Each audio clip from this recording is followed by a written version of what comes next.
همین تو دیگه همه شما تو در این وطن ها حاضر میلوی چالان خوب مردم فقط شهر برای اون زمان بود اگر با بوده تگه میکنم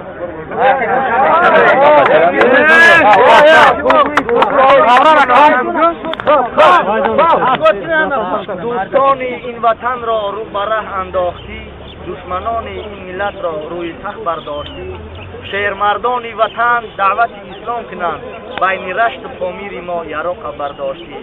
نیست کردی ملک ما را خائن وطن فروش وطن زیبای ما را ماندی سودا در فروش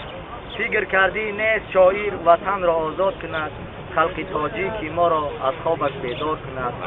گوش کن ای شیردل وطن از برباد رفت آن زمین و نعمت بود جانب خطای رفت حقیقت و حقیقت جوی ای بین اسلام رفت گنرال پرکرار من طرف خطای رفت وقتش آمد خیزد مردم وطن را آزاد کنیم دشمنان این ملت را از وطن سنگسار کنیم سلام به خلق و ملت به کل آدمیت سلام به امام علی ای وقتی که سروری تا این وقت چی کردی میگوی امروز سخنها به خلق و مردم ما جهان خیلی پرغوغا عالمی در ملک ما حسن امروز بانکی رای کادی پلها دکی ای امام علی سخن کرد تخمینه خطیش خواهی ای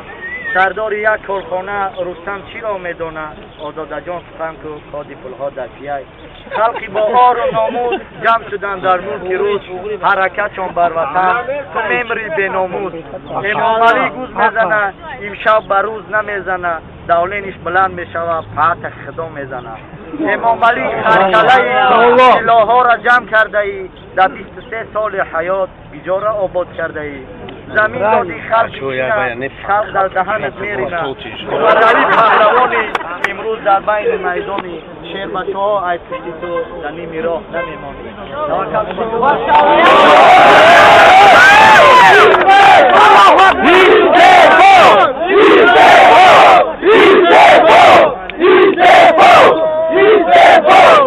Isso é foi, mamãe!